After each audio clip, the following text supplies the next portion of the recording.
I acknowledge that we, here at St. Thomas More College, are on Treaty 6 land and the traditional homeland of the Métis. We affirm the sacred trust of our treaty relationships and commit to the ongoing work of caring for each other, for our common home, and for all our relations in this place.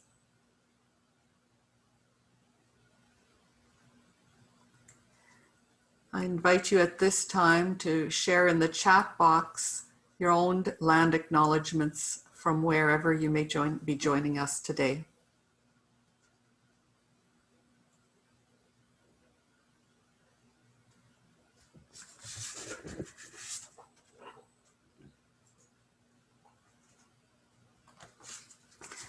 My name is Gertrude Rompré. I serve as the Director of Mission and Ministry here at St. Thomas More College, and I'll be serving as your moderator today.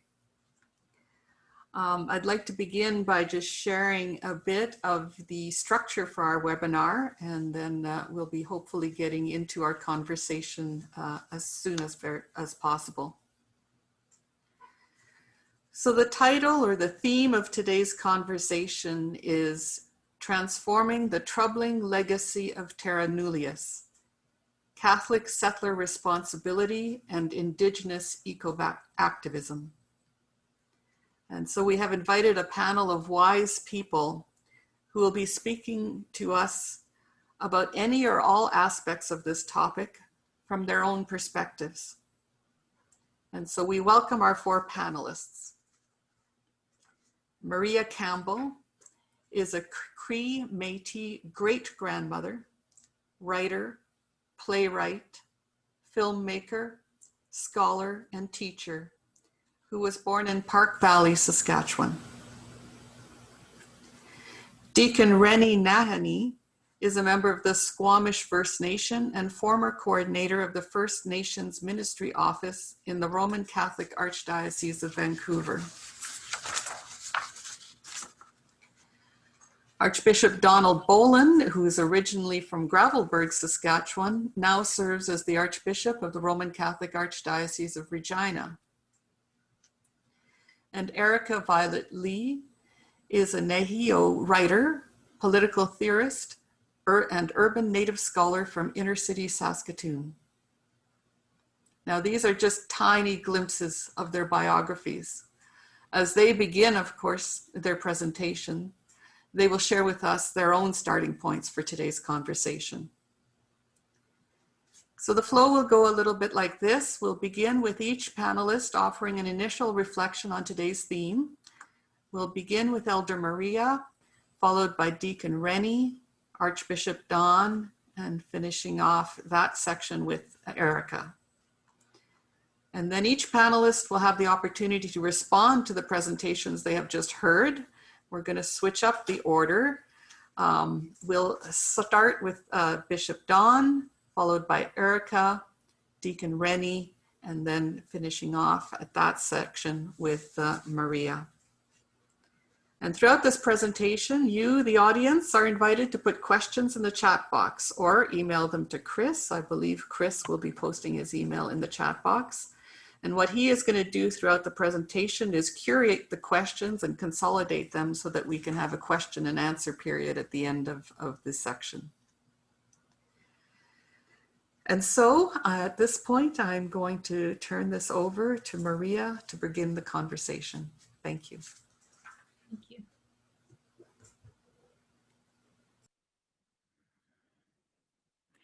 So thank you and hello to all of you who've joined us. I've thought about what I was going to say today, but with the happenings of the last week, I tossed out what I had prepared, and instead I'm going to share teaching with you, and I'm going to do it as a ceremony performance piece. And I'm not a performer, so I will do the best I can.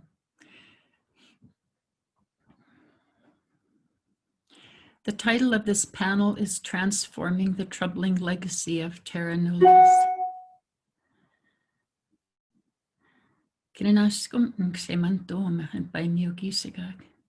Grenaskum ninap matsuin eowihin. Megwatsa magin bayaimak, aspin kapetamak. Eoquetim sewatsuin kamihin.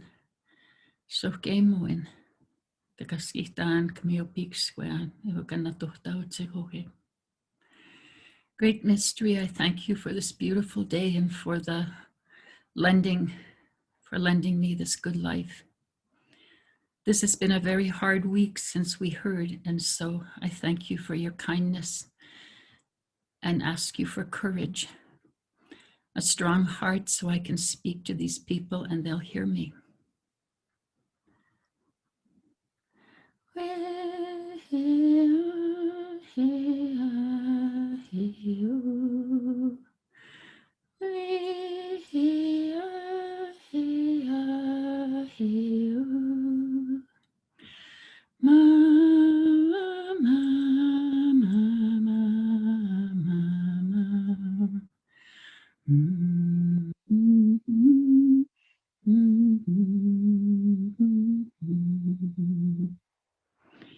When I was a little girl, there was always a baby in the websuin, the swing that was strung across the ceiling in our kitchen.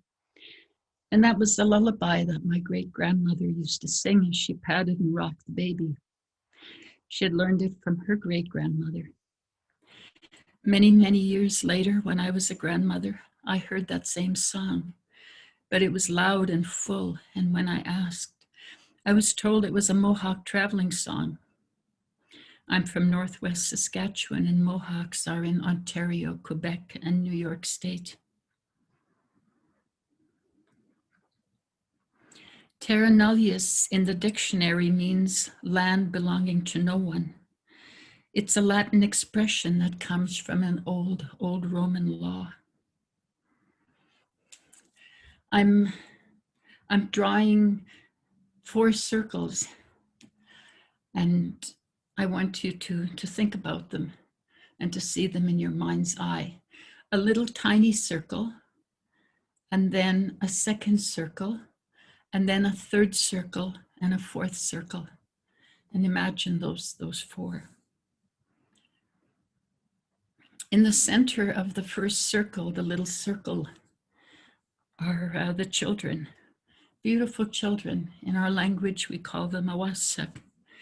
They're our nation's future. They're the inheritors of everything we say, everything we do, and everything we think. So beat, like our granny would say to us, careful, gentle. Think about those babies. And the circle around those children, that second circle, are the old people, our teachers and mentors, keepers of our nation's past.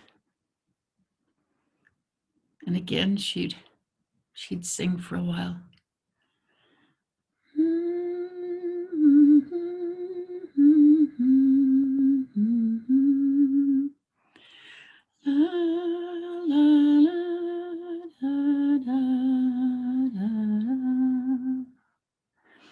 Reciprocity is an important principle, teaching and law, and it is said that it began with the newest little human and the oldest.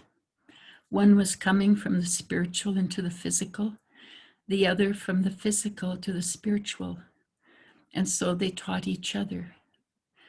Babies speak the language of that spirit place, and the old people the language of the physical. The third circle is Isquel, women, the keeper and protector of a nation's past and future. They protect the inner circles so they can teach each other about Mi'kmatsuin, the good life. And the fourth circle, Napewak, the protectors and providers of a nation, men.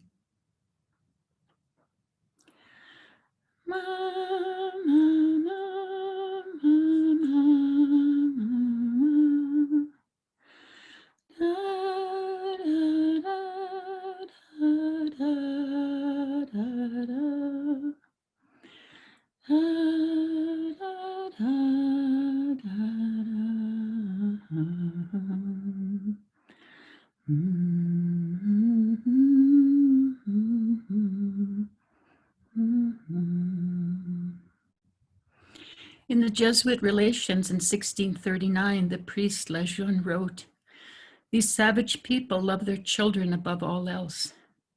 The freedom of these is so great, they prove so incapable of government and discipline, that far from being able to hope for the conversion of the country through the instruction of the children, we must even despair of their instruction without the conversion of their parents. And consequently, as well considered, the first matter to which we should attend to is the stability of the marriages of our Christians, who give us their children, that they may in good time be reared in the fear of God and their parents." He goes on to say that these barbarians cannot bear to have their children punished, not even scolded, not being able to refuse anything to a crying child. They carry this to such an extent that upon the slightest pretext, they would take them away from us, unquote.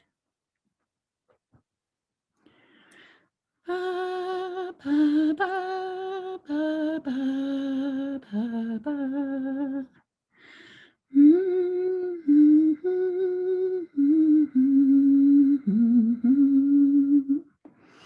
In our teachings, Kukumnau, grandmother, is the boss of half the circle, the earth. Her helpers are the moon and the water. And Mushumnau, grandfather, is the boss of the sky world, and his helpers are the sun and the thunderers. And inside that great circle is Wakutuin, all my relations. Everything is interconnected, everything is related. And all around and inside is Tibetsigel, the great mystery.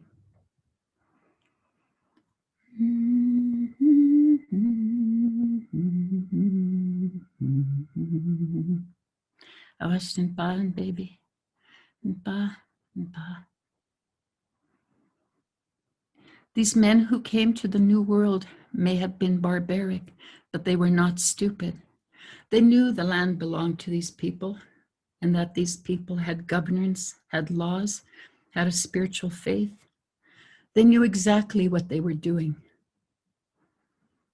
How do we transform Terra and Nullius? Stop repeating the lie. It's really simple. Stop repeating the lie. If you can't stop repeating it, you'll never stop believing it, and you'll never transform anything. Then what will your children inherit? Thank you.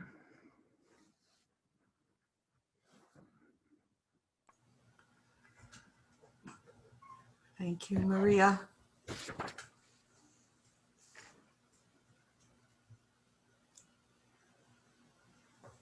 I'll now invite Deacon Rennie to continue the conversation. Thank you. Yes, thank you. The lens that I'm using today on my comments are coming from Kamloops. When I heard the news about that place, that killing place, it has changed a whole lot of things on the way that I look, on the way that the church works with people, and everything in the past seems to come into focus now. Apparently our problem started with the Vatican, with the Papal bull that came out many years ago. If it had a good intent for saving people that apparently didn't have any souls, because back then if you didn't have any souls and you weren't Christian, well, you're an animal. That was the purpose. I have to tell you, I got soul. In case they try it again. So what happened to those papal bulls as the discovery of the Americas started? Christopher Columbus landed in America, discovered a land. Of course, there are a lot of native people living there at the time, but he didn't take that into account. Eventually, America became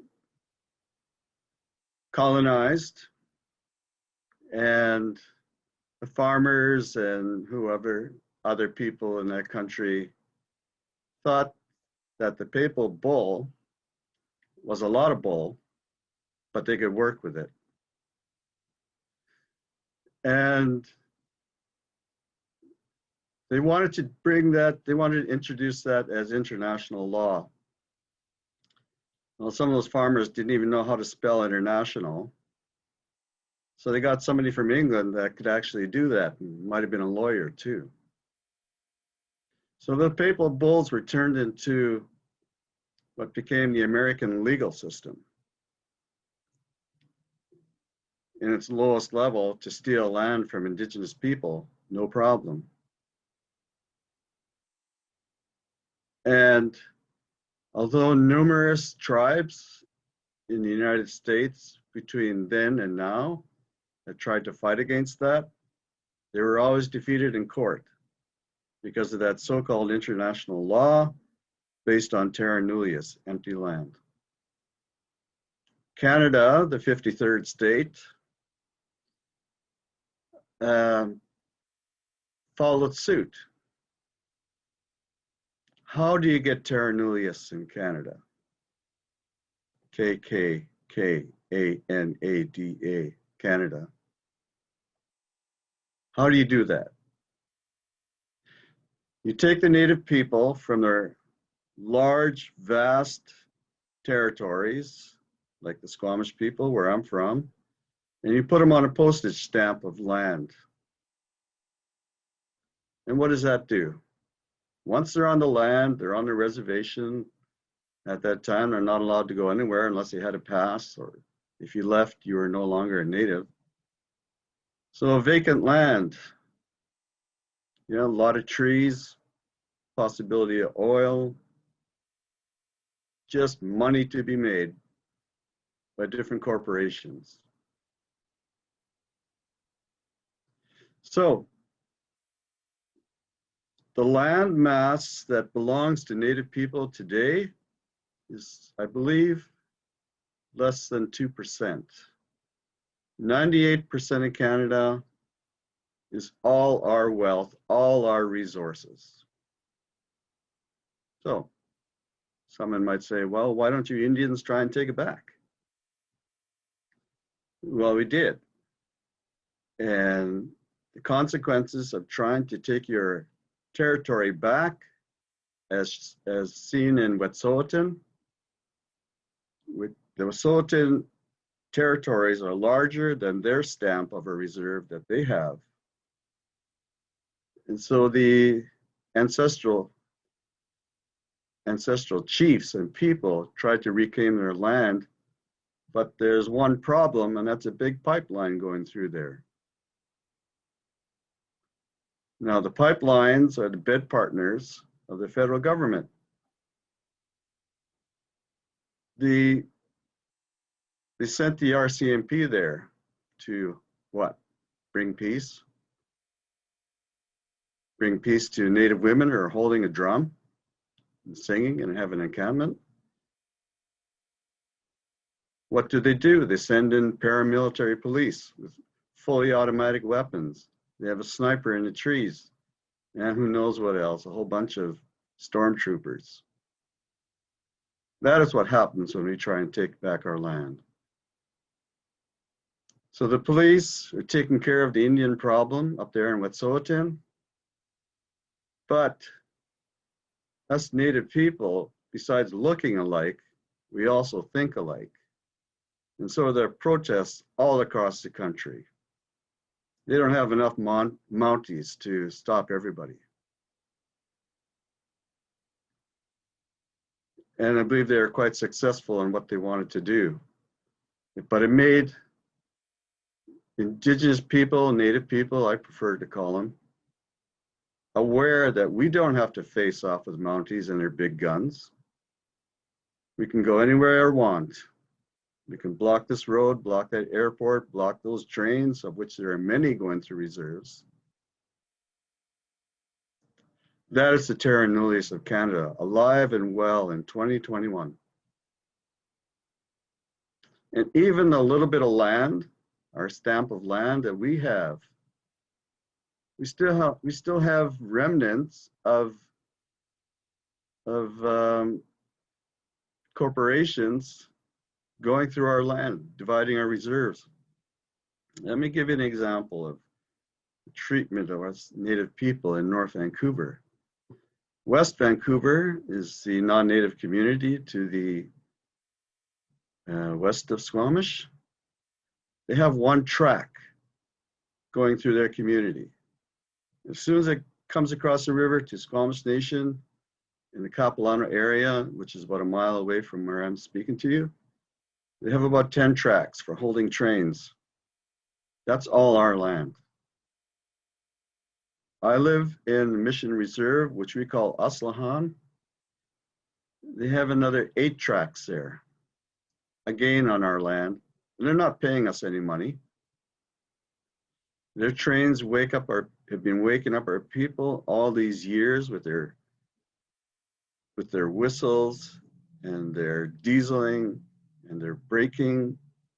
And the band decided to have a talk with them, and Canadian National Railway throws them a little crumb and says, oh, well, we'll move some of those trains a little bit further away from you.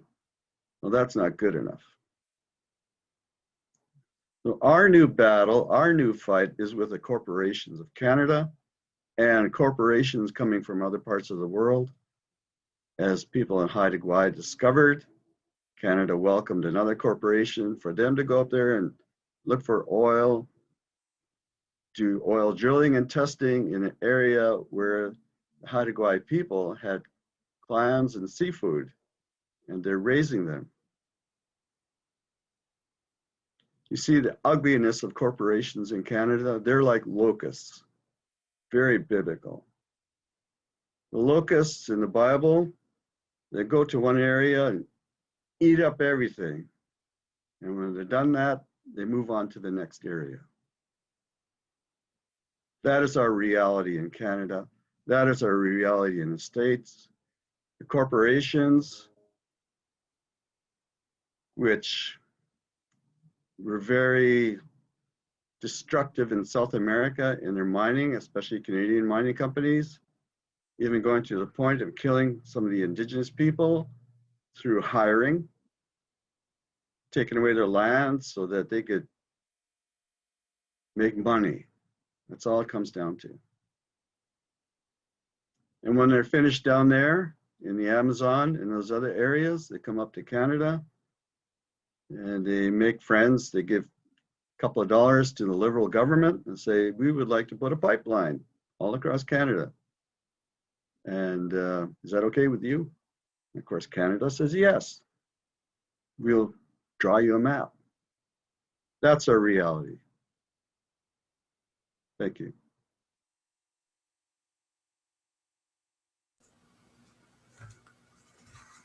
Thank you, Deacon Rennie. I'm going to now invite Archbishop Don to continue the reflections. Thank you very much. As with everybody here today, I hold the memory of the 215 children and all who have died in residential schools, all who suffered profoundly in those schools. And mindful of the complicity of the church in that suffering, and hold that history with you, the waves of pain and suffering in that history. I'm grateful to be included in this panel.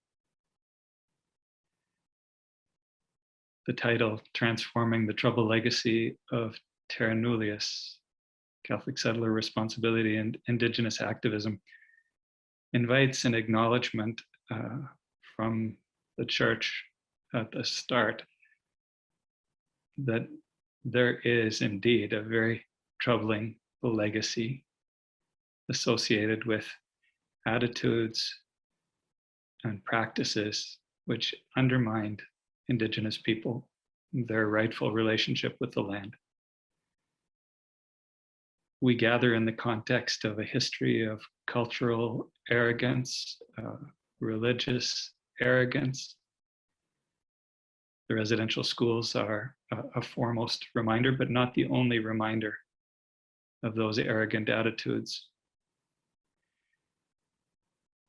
We gather in the context of an intergenerational legacy of suffering. A look at the societal indicators of well-being in this province of Saskatchewan and throughout the country point to an embedded racism, a systemic injustice, ways in which Indigenous people continue to be marginalized. When I first read the Truth and Reconciliation final report and heard the waves of suffering, waves which I began to hear as we prepared for the TRC event in Saskatoon,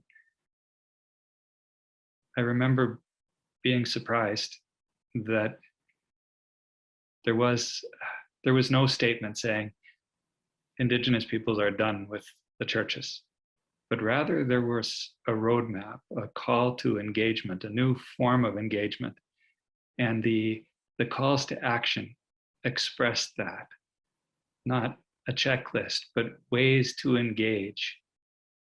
It has been a privilege in recent years to walk together with many Indigenous elders, leaders, friends. It has been a time of deep learning for me. Part of that learning has been about Indigenous spirituality. I'm privileged to be part of a national project dialogue about Indigenous spirituality and Indigenous ways. I've seen the beautiful understanding of the land, the Creator, the relationship with other creatures. And I have seen in the Indigenous community prophetic actions for change that rise up from within Indigenous culture and spirituality. Actions which are striving to protect the environment, actions which invite solidarity. In this initial reflection, I would like to highlight briefly four points which suggest places of intersection between Catholic social teaching and Indigenous attitudes and work relationship with the land. Paradoxically, these 4 points come from a document out of the Vatican from Pope Francis about the Amazon. But at the start of that document on the Amazon, which followed a synod about the Indigenous people in the Amazon region and the land, there was a statement that this document is for the whole world, that it might assist other areas of our world in confronting their own challenges. So the four points, which can be starting points of engagement, they're a recognition of a different way of walking with Indigenous people. First, the observation that the Amazon region, and this of course can be translated to this land, was seen by many as an enormous empty space to be filled without recognizing the rights of original peoples. The document speaks about how new forms of colonialism, often disguised and concealed, but still destructive, continue to oppress Indigenous peoples there and here. The church needs to acknowledge that, and it needs to acknowledge that truth, not only in the Amazon, but in this place. Secondly, that document speaks about an Indigenous way of living in relation to the land, the Creator, and other creatures, which is powerful and beautiful. An Indigenous friend in Saskatoon told me many years ago, when settler people came to this land, there was a possibility of a rich encounter between spiritualities, but that did not happen. Today, we hear in a church document, the Indigenous peoples of the Amazon region express a quality of life which they speak of as good living. Personal, familial, communal, and cosmic harmony find expression in a communitarian approach to existence. A simple life, a responsible care of nature that preserves resources for future generations. Indigenous peoples have much to teach us. That document speaks of an understanding of Indigenous peoples as carrying, quote, living memory of the mission that God has entrusted to us all, the protection of our common home. There is so much to learn from Indigenous people and their relationship with the land. Third, a strong invitation to walk in solidarity with Indigenous people as they strive to preserve their values and way of life.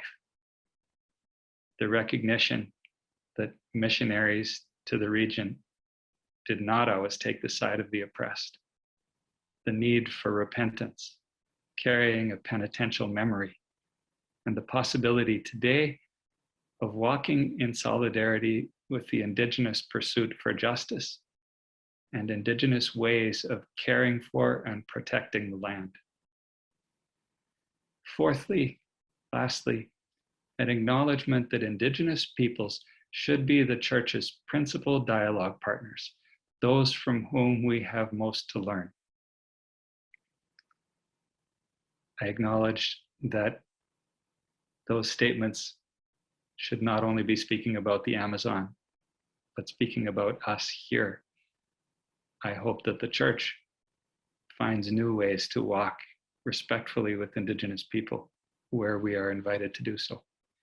I'm grateful that today provides an opportunity to deepen that dialogue. Thank you.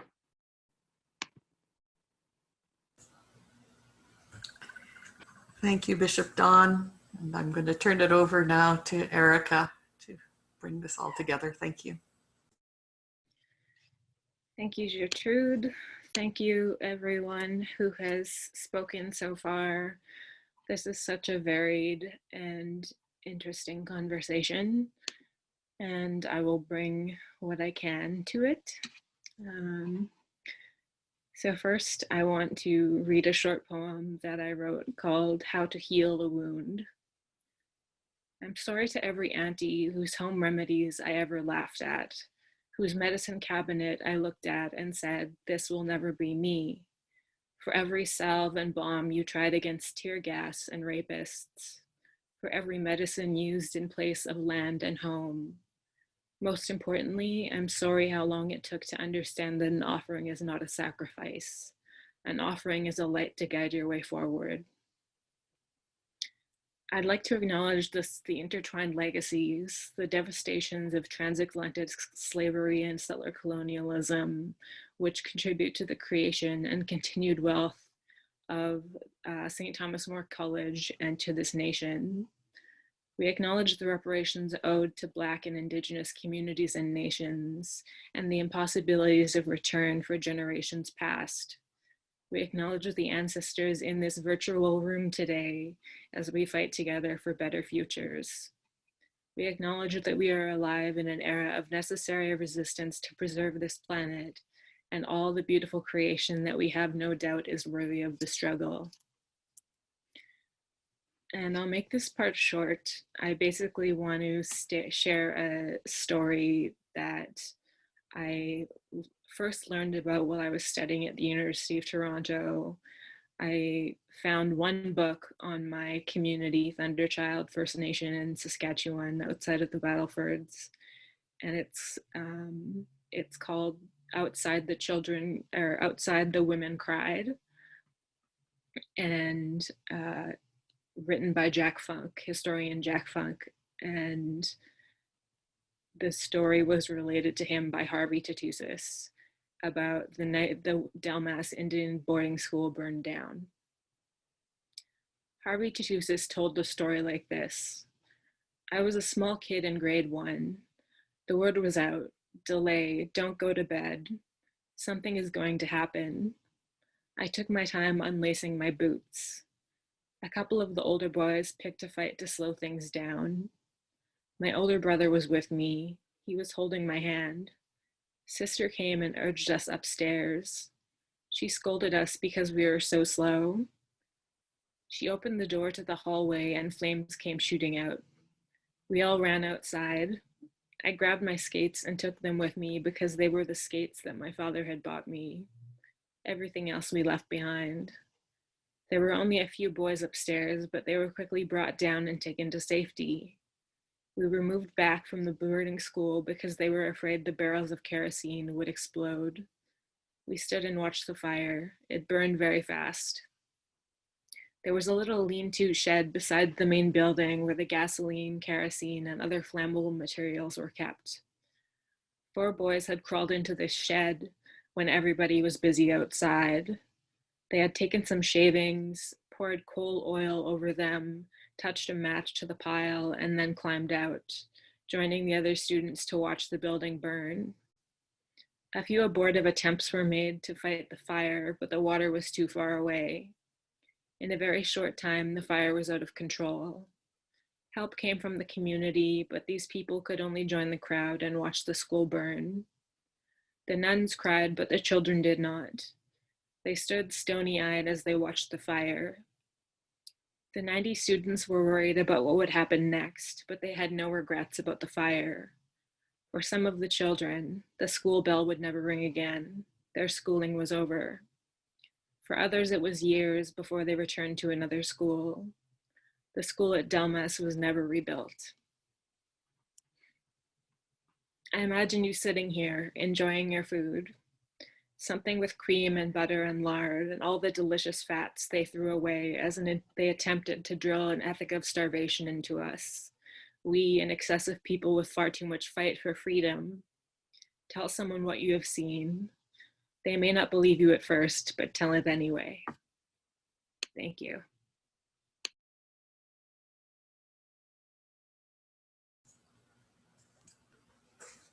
Thank you, Erica. I think I'm going to invite us to slowly maybe move into the next phase of reflecting on what we have heard. Powerful presentations here this morning. And so perhaps I'll just let you, Bishop Don, when you are ready to begin to reflect on that which has touched you and which has resonated most with you this morning.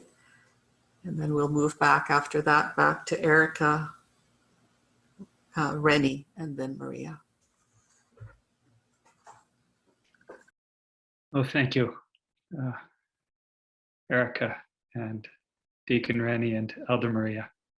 Thank you for your powerful and poetic and strong and challenging words. Elder Maria, you speak to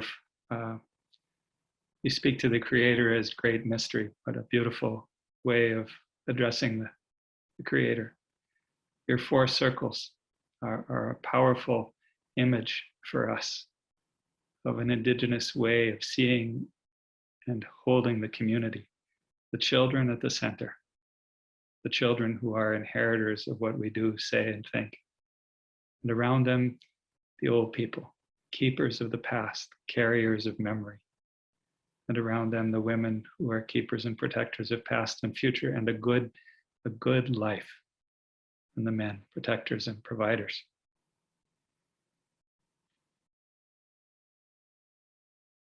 The settler population shattered in many ways that beautiful vision of community and family life, disrupted what was beautiful. So I hear the power of your presentation and the request to stop repeating the lie and to maybe open that question. How do we stop repeating the lie? Come from a church perspective. How does the church stop repeating the lie? Deacon Rennie, you spoke passionately and eloquently of the experience of Indigenous people in your land and of pipelines which have disrupted the land and the ways of life of peoples, and Indigenous efforts to try to take back the land. You spoke about battles with corporations who exploit the land and the peoples. I hear from you an invitation to walk in solidarity and I would like to open a space in our conversations, if we go there, to speak about what that solidarity looks like. Erica, thank you for your powerful poem, How to Heal the Wound. Its word of the need to listen to the elders and their wisdom. The story of the Dalmas boarding school burning down. Mindful of what happened in this archdiocese on Cowessess First Nation 3 years ago, when the church that had been connected to the boarding residential school there burned down, and how that fire paradoxically led to a new relationship between the church and Cowessess, between myself and Chief Cadmus Delorme. And so I'm left with the question, what needs to burn down before something new can be built? And how do we walk with you? Where is it possible for us to walk with you in supporting that? Thank you.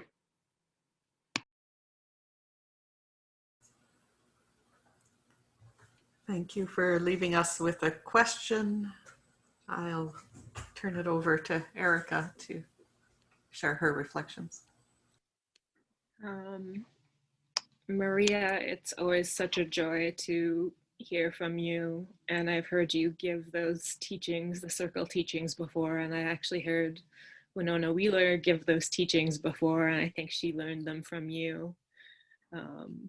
So it's powerful to hear them again and hear them reaffirmed. You're a storyteller that I could listen to forever. And it's just you have such a joy and a warmth in your words that makes me feel like things are going to be okay, which is, I think, what we need right now. Because so often Indigenous people, Native people, our trauma is consumed by the Canadian state and by settlers, and so often all they can hear is like the doom and the gloom, and when they look at us they think of residential schools, and they think of land loss, and they think of dispossession, and they think of all these bad things that have happened, which is, it's important to acknowledge that.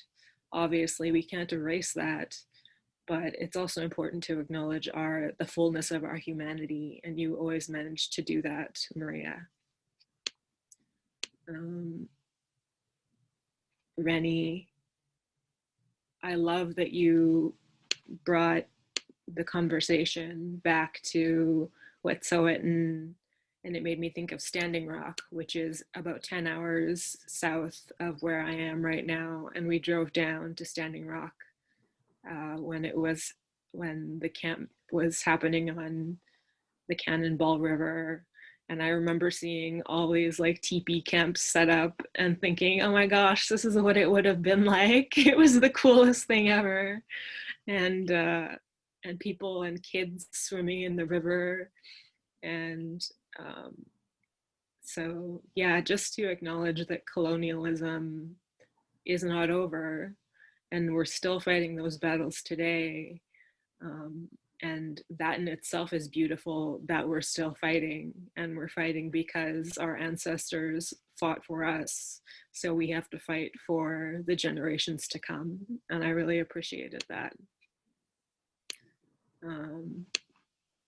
Don, you mentioned in your opening statements about I think it was Amazonian people who discussed the idea of good living. And that, I don't know if you've ever heard the term Mi'apamatsoen, but it's a Cree term, a Neheawewen term, which is like one of the guiding lights of Nehea philosophy, and it means good life. So it's like almost exactly, it is exactly the same. and it means like enoughness and having just enough for a good life. And the reality is that we have enough on this earth for a good life for everybody. So what is it that is keeping everybody from having a good life? And the answer to that, of course, is colonialism, capitalism, anti-Blackness, ableism, so many different, poverty, so many different and intertwined battles that we have to fight together. I also really love that you turned my my incendiary, shall we say, story about the fire in at Delmas into burning what has to be burned down in order for us to rebuild. And that reminded me of controlled burns on the prairies that are done to rejuvenate the landscape. Like, fire is not our enemy here. Fire is something that has been used over the centuries, over millennia, to reinvigorate the soil, to create conditions where things can grow. So I love that you mentioned that, and I think it was such a good answer. Thank you.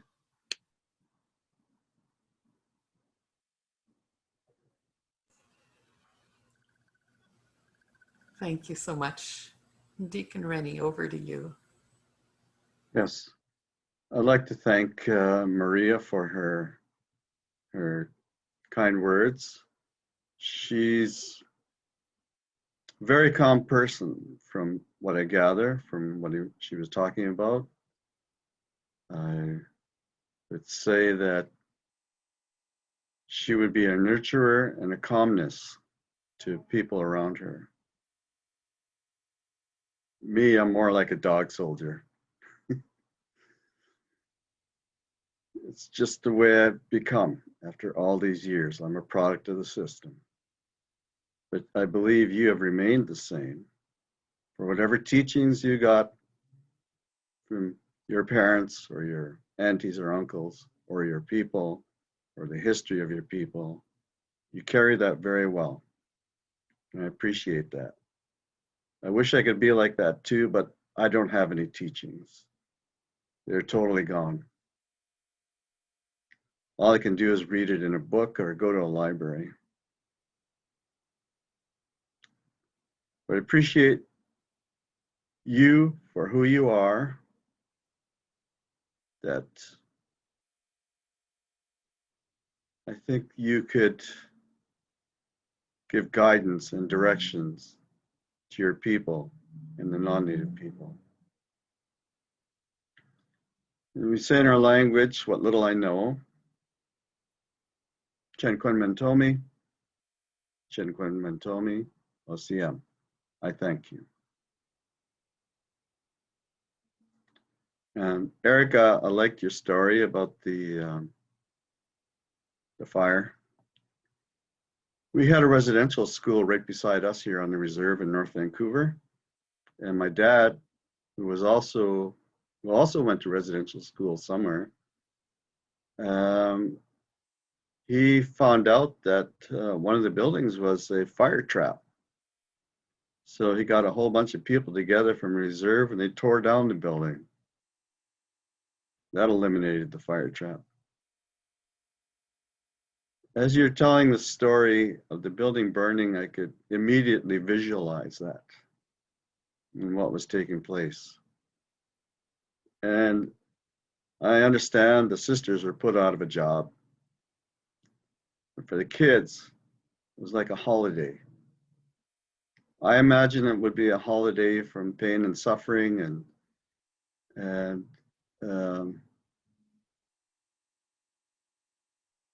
being with women who have no idea what it's like to be a parent. And that's including the priest too. that's why when these children left the residential schools, they didn't know how to become parents. And then 60 Scoop was the next. That was the reason for that. I remember Standing Rock very well. I remember those tin horn cops shooting rubber bullets at people and throwing water at them in the wintertime and bringing dogs to go after those hostiles. I have never hated anybody so much as when I seen those oppressors and what they're doing to those elders and the children. And I'll never forget that. That spark is still inside me yet. The memory won't go away. I've seen that on the media. And I'm very happy for the people that were strong enough to stay there and not fight back. If I was there, it might have been a different thing. But the resilience and the strength of Indigenous people all across this land is because we have been fighting for 500 years. We're constantly tested all the time. If I said that in a biblical sense, we have been put to the test and put in the flame. And we have been found to be worthy by God, not men. So thank you for your presentation. And Archbishop, yes, thank you for your presentation. Well, you had a lot to say, but I know you understand Indigenous people probably a lot more than some of your brothers. And I wish there were more bishops like you to speak about us and speak with us. You understand our way of life. You know what's going on.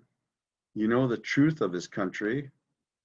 Canada tries to present a pretty face to the world, but it's not. It's a witch. And that's the truth. And how do I know that? Kamloops is one place. I can never forgive people for what took place with those children there. I'm angry. Especially when I think of a 3-year-old that had no chance to live, no life. But you understand that we do need to walk and work together as Indigenous people. I am proposing something similar to what had taken place in Zaire and the Amazon Synod, and that is an Indigenous rite of liturgy. And why do we need that? In the funerals, we have the Catholic Church where I'm from, we do our thing, say the prayers and all that. And next it's the Indians' turn. Why don't they have it together instead of separated? Because it's always been like that. And so what I'm proposing is that because the church took away our language and culture, that we bring that into the liturgy of the Mass. Our language, it's not changing anything about the liturgy of the Mass. It's only a translation of our language into those different parts, so that we can preserve our language and some of the knowledge and wise words from the Bible. We can speak those words in our way to our people. I'm also proposing something radical too, if the church does want to walk with us, that we also bring our own songs into the Mass. Now, there are people that would say, oh, that's not liturgically correct. I've been in the music ministry for 25 years, and I don't even know if people are listening to the words, but they are affected by the music. In the entrance song, it's to relax them and bring them into a certain space. In the offertory, it's bringing them closer to an acceptance of what would be presented at communion. And the last song is to get everybody out of the church very fast. But our songs, our native songs, are also like that too. We have songs for sorrow. We have songs for celebration. We have prayer songs. All of these would fit in the church. So nobody can tell me that those songs are not liturgically correct. And when the day comes, if it ever does, that there's a liturgy for the indigenous people in the Mass, that would be, to me, that's a reconciliation from the church. We've heard enough apologies. Now we need to get down to action. That is what I think about reconciliation.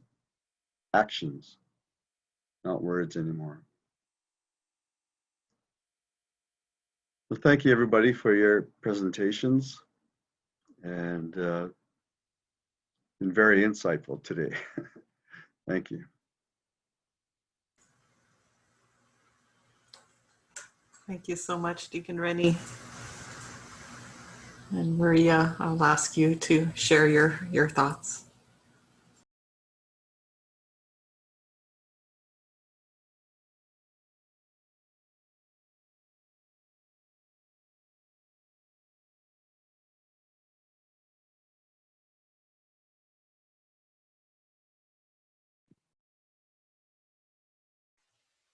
I think you need to unmute. I can't, these machines make me crazy. I am not as organized as everybody, but I agree that there's no more time for apologies. We have so many closets that are so stuffed full of apologies that, you know, I get banged on the head every time I open it. We have so many recommendations from so many reports, and they all say the same thing. And I'm 82, and I've been reading those reports for over 50 years. And I've yet to know of any recommendation that's been followed through. It's devastating when you think of 215 babies. But you have to remember that today we have more babies that no longer wait for anybody to experiment on them, torture them, kill them, burn them, or whatever. They now do it to themselves.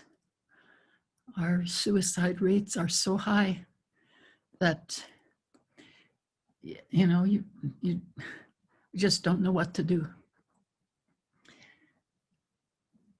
Our institutions are full of our babies in prisons, children's prisons, social services, you know, all of those places. We're such a huge industry. And we have to start looking at those things as an industry that provide work mostly for non-Indigenous people.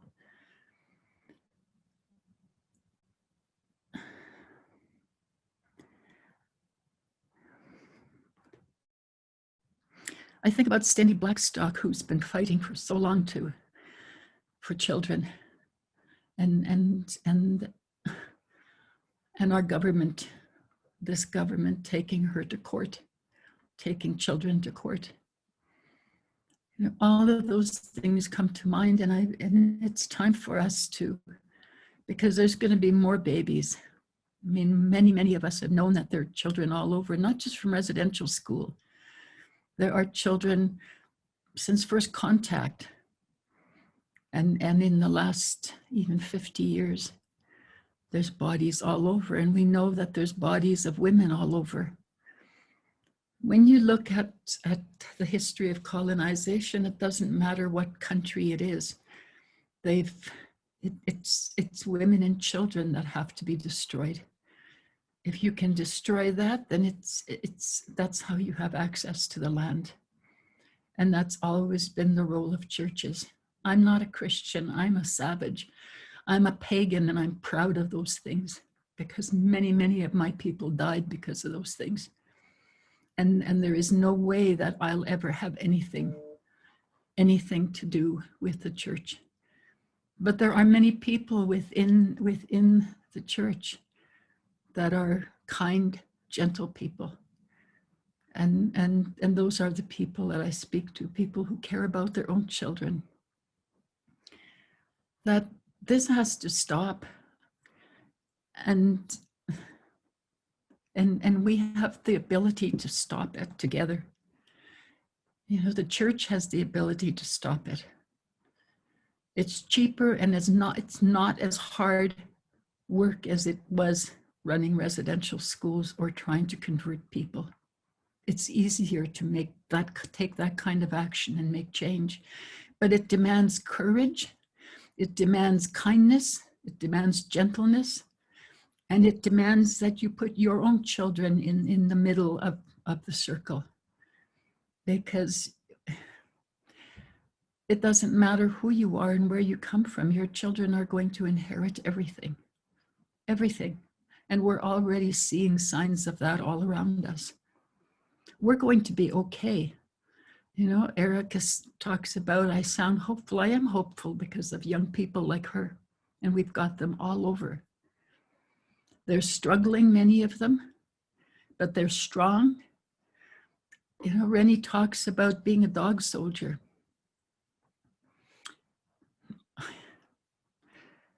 That's very powerful. That's a protector. And there are many of those people.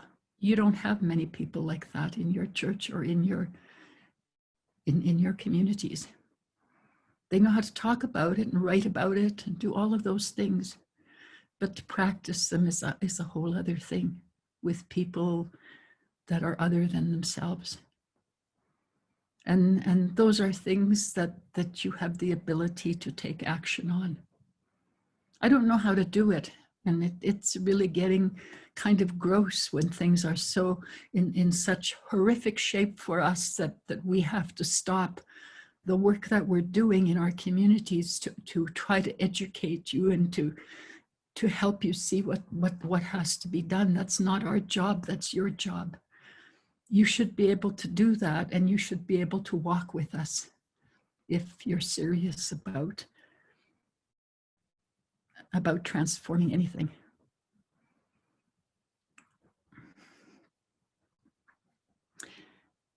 Supporting Cindy Blackstock is a big move. You know, demanding that life change for children today. Not having big conferences or any of those things, not writing reports, but having your churches go en masse and just demand that. You know, I would, apology from the Pope, what for? Why do we have to make a trip to Rome to get an apology from a man? That's all he is. And who knows what kind of a man he was before he came to power. Nobody gets to power without some big trade-offs. You know, whether they're good or they're bad.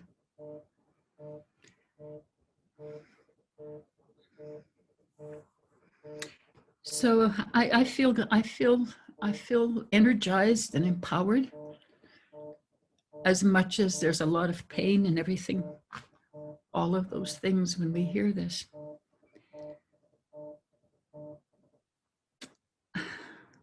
I think about the elders in my past, people like my great-grandmother, and since my great-grandmother, who worked so hard to make spaces for us in different places, little tiny places, just a little tiny bit of space. And I think about how grateful I am for those Jesuits who recorded all of the stuff in the relations, because before I read those volumes, I really believed it was our fault, even when I knew better. And I was able to find some of the things. It's kind of like, and excuse my language, digging through shit to find some diamonds. But there were diamonds in there that helped me to see that, you know, I'm not a victim. This was done by really sick people who had already done that to their own people. You know, so they didn't come here to pick on us. They came here with that kind of a bundle. I also am empowered by something I found in a little tiny diary in North Battleford a long time ago. I think I was in my 30s or 40s. I was doing research.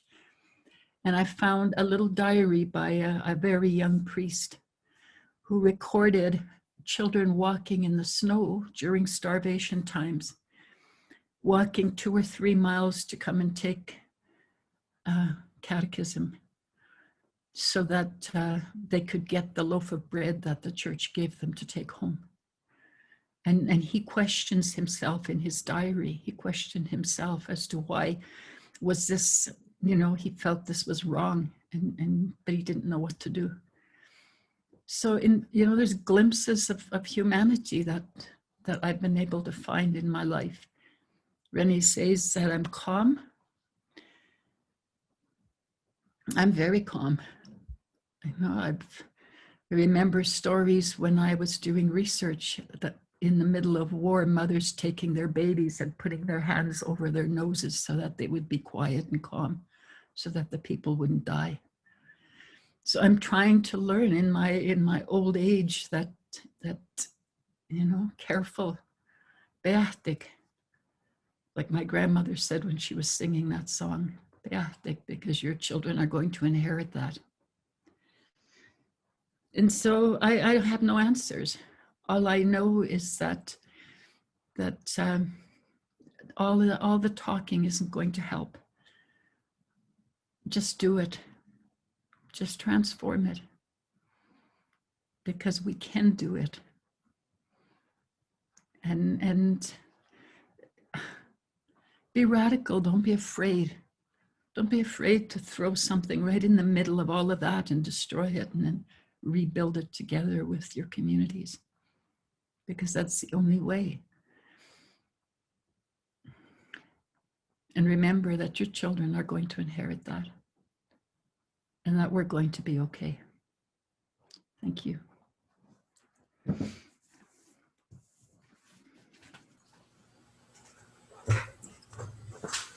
So we've had an amazing conversation going on in the chat, and I've been receiving questions there and also on the email. And because of the settler paradigm of time, we won't have the opportunity to get to all those questions.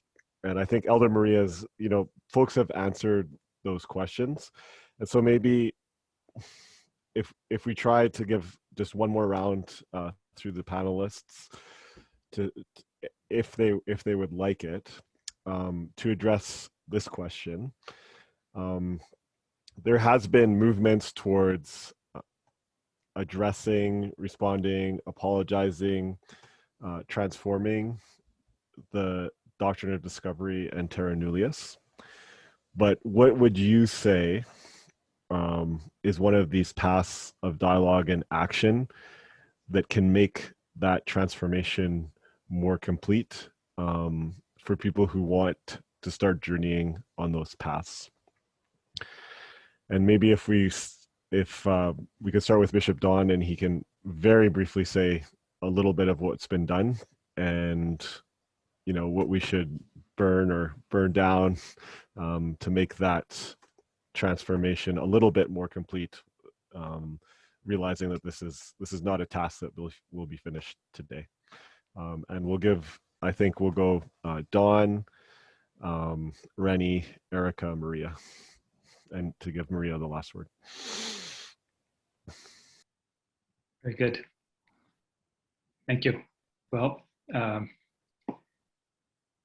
in terms of doctrine of discovery, Terra Nullius, I think one of the things that, I guess I would say two areas where I'm engaged. One is when I hear Indigenous voices speaking about this, I hear them making strong connections to the present, that we live with colonization today. The intergenerational legacy of the attitudes, the arrogant attitudes reflected in these concepts of doctrine of discovery, Terra Nullius. And so it's within the church to assist my church to make those connections, that this is not something in the past, that there's a reference to papal bulls that needs somehow to be addressed, but that it's about the present, and it's about systemic injustices in our day. I'm not sure that's very well understood.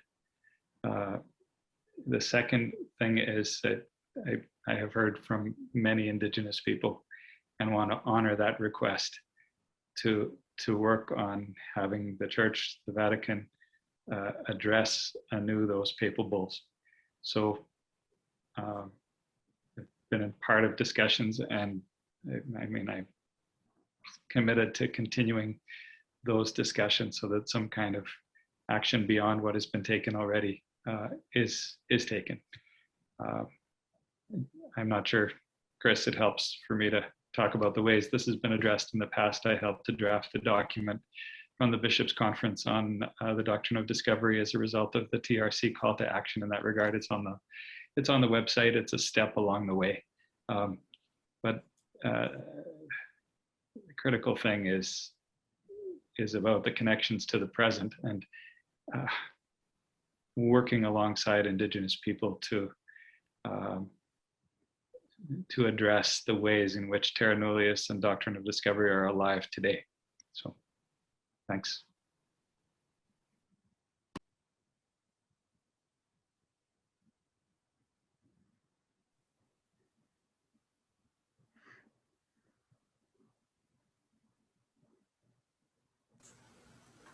Rennie, Deacon Rennie, would you like to respond? Yes. First of all, removing the doctrine of discovery and Terra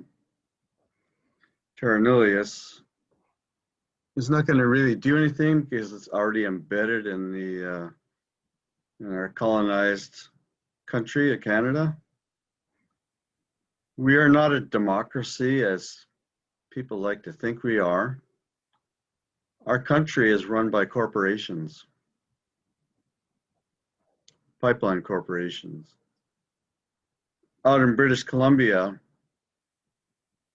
we have the forest companies that are like those locusts I mentioned. Talk about deforestation.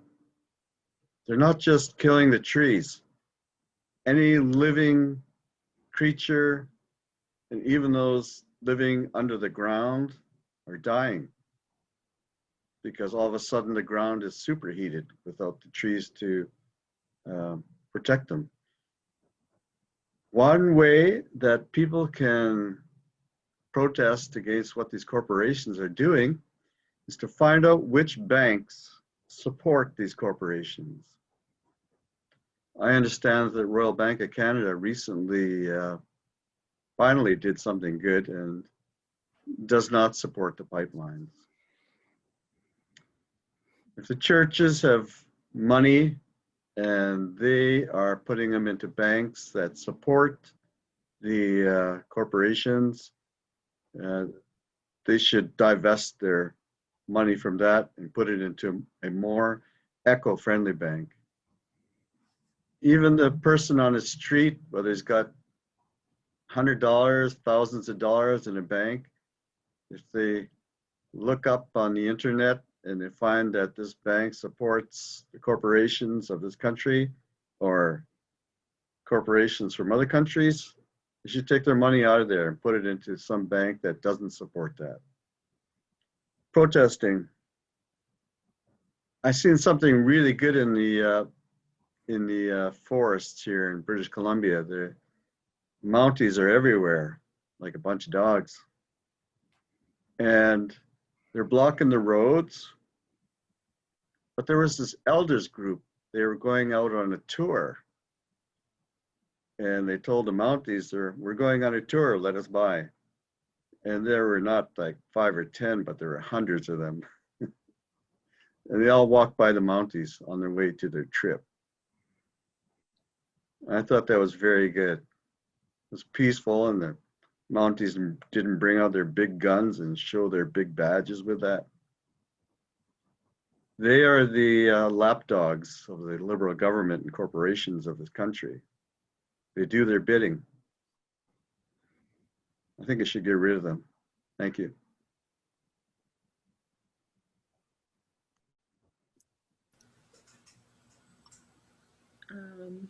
Yeah, I completely agree with what Rennie just said, and I was gonna go there, and I'm so glad that you opened that space up, so you could be the radical one, and I seem less radical now, and I'm just like, oh yeah, that sounds great. We should definitely abolish the police and abolish Canada, because the foundation of this entire state is colonial. And I know that sounds very, it sounds impossible, but the reality is that it's such a young empire, and that we have blueprints and maps of our own systems of governance that have been around for centuries, thousands of years, longer than Canada has been around. And the reality is that in order to see the change that we want, we have to make fundamental, foundational, structural changes. And I think that the reason settlers and white settlers are so afraid of this proposal, when people say abolish the police, defund the police, abolish the state of Canada, is because they believe that under Indigenous rule, Indigenous folks will treat settlers the same way that settlers treat Indigenous folks, and that's just not the case. Our systems of governance are guided by Mi'opamatsuwin, which I mentioned before. Throughout the land, we all have our own systems of Mi'opamatsuwin, no matter what it's called in what language.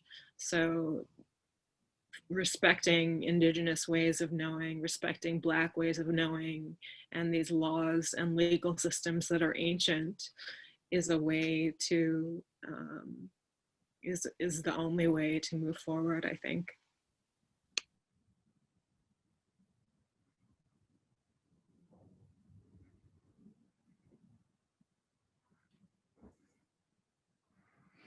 If it's my turn, I don't have anything. Everybody has said it. And I totally support what they've said. And as all of you know, my total concern is children. In the last few years, because without children, we don't have anything.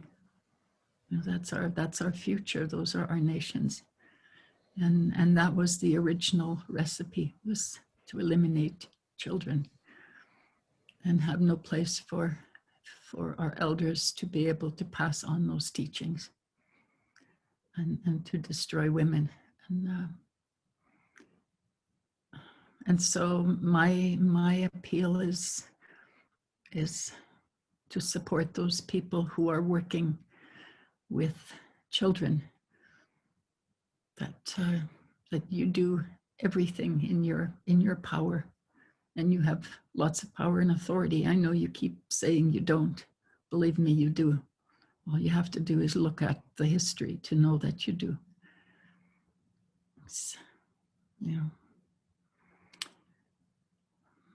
It's not my job to tell you how to do it. Just do it.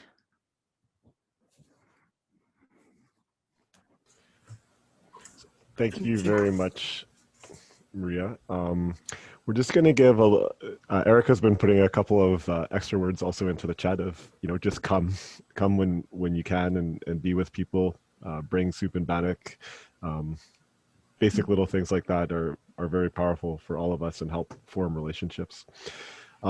Just to close, we're going to give the floor to Agnes, and Agnes is the coordinator of GCCM Canada, and she'll be the last voice you hear. And she just has a couple of slides that I'll share on my screen that are some action items that you can also consider.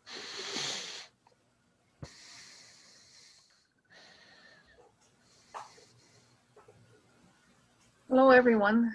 The first thing that I would like to do is give my heartfelt thanks to Maria, to Rennie, to Erica, and to Don for your thoughts and for the outpourings of your heart. Some of what we heard was painful. I felt the pain, but also the hope that we have made suggestions here today that we can pick up and act on, and that we can help encourage discussions to move this forward. Thank you so much for what you've shared with us today. I've put together a few slides on possible action items that our audience can pick up right now. The first is from an organization called Faith in the Declaration. It is a petition and a letter writing campaign to the senators right now who are taking a look at Bill C-15. This is not the first time Canada has had a bill in front of Parliament about the United Nations Declaration on the Rights of Indigenous Peoples. It is the second time, but we want to have it pass this year. So anyone viewing this, you are most encouraged to find that website and write a letter to our senators and encourage them to make sure that UNDRIP makes it into Canadian law soon. I've found a number of learning tools. One is Decolonizing Climate Policy in Canada, and this has been put together, the first phase of their report, by the Indigenous Climate Action Network. So it's also a tool that we can read for perspectives and helping us understand how we can protect both the environment in Canada and Indigenous rights. Mark Hathaway has suggested the Jesuit Forum and their dialogue guides. Their latest one is Listening to Indigenous Voices. And I'm a big fan of some of their earlier dialogue guides on care of our common home and living with limits, living well. So I'm sure that this one will also be a fantastic process that people can use to have their own conversations about their thoughts, feelings, and listening to Indigenous peoples in Canada. If you can go to the next slide, Chris, please. Eco-Justice is a nonprofit legal organization in Canada that fights litigations with government and corporations on many fronts. These two that I put up on the screen right now are specifically working with Indigenous clients in their territories against corporations that seek to extract from them against their wishes. So Eco-Justice welcomes donations to their overall work or to individual projects. And I would suggest that if you have money that you would like to support, these two will help both our environment and Indigenous communities. Next slide.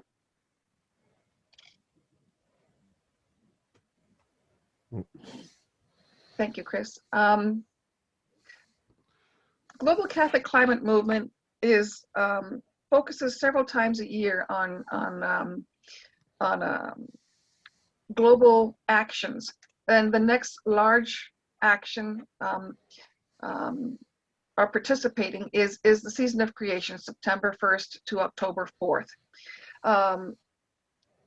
In that time, interfaith people from around the world join in celebrations and activities in projects that help advance the health of our planet.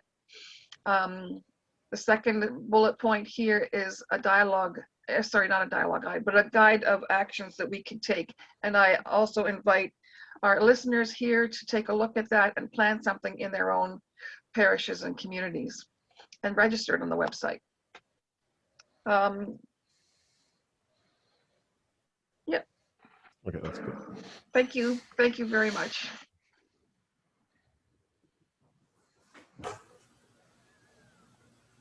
And so with that, we'll end the webinar. Thank you for staying those extra minutes. Obviously, this is a dialogue that's only a start, and there's much, much more to do. So thank you very much, everyone.